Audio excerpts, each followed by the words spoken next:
যে কোনো হারেই কষ্টের ব্যাপার, এবং এখানে একটা ওয়ার্ল্ড কাপের জন্য আমরা একটা প্রস্তুতির মধ্যে দিয়ে আমরা যাচ্ছি। তো নিশ্চয়ই it's bit disappointing, no doubt about it, because একটা দুটা বিচ্ছিন্ন পারফরমেন্সের থেকে দল হারলেও যদি দলগত পারফরমেন্সটা ভালো হয়, প্রত্যেকটা ডিপার্টমেন্ট ওয়াইজ যেটা এক্সপেক্টেড ছিল সেই জিনিসটা ক্লিক করছে না, সেই জন্যই আই থিঙ্ক দুশ্চিন্তার কারণটা একটু বেশি।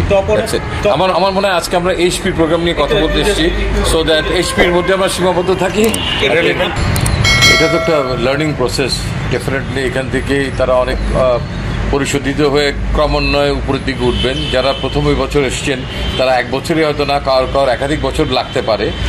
সেক্ষেত্রে কিছু কোনো বিশেষ ছাড় হয়তো তখন আমাদের এইচপির সঙ্গে কথা বলে নিতে হবে, যদি কেউ সেভাবে মানে ইমিডিয়েটলি আরেকটার জায়গায় চলে যেতে না পারে। বাট সে যদি প্রতিশ্রুতিশীল হয়, প্রতিভাবান হয়, তার সঙ্গে যদি বয়স থাকে, তাহলে ডেফিনেটলি যেমন আমাদের রিশাদ যেমন এখানে ছিল বেশ কয়েক বছর, সো এখানে অনেকেই 3 থেকে 4 বছর পর্যন্ত এক্সপিরিয়েন্স নিয়ে কেউ টাইগার্সে চলে গেছে, কেউ ন্যাশনাল টিমেও চলে গেছে এখান থেকে সরাসরি এইচপির থেকে।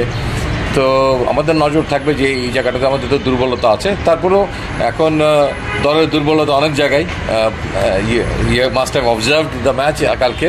তো আসলে দল হিসাবে প্রত্যেকটা ডিপার্টমেন্ট যেন শক্তিশালী হয়, ব্যাটিং, বোলিং, ফিল্ডিং সব সেগমেন্টের উপরেই নজর দেওয়া হবে, এবং আমরাও খুব কাছাকাছি থেকে অবজার্ভ করার চেষ্টা করব।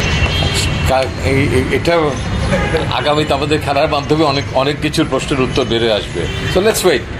একটা ম্যাচে definitely is a disappointing start, but let's hope for the best. আমরা রাইট জায়গায় যদি আমাদের ফর্মের পিকটা ফেরত পাই বা সে পিকে থাকতে পারি, I will be happy. But definitely এই সমস্ত জায়গার থেকে ভুলভ্রান্তিগুলো আমার খুব দ্রুত আমাদেরকে মেরামত করতে হবে। আমাদের হাতে খুব বেশি সময় নেই আসলে বিশ্বকাপের আগে। Thank you.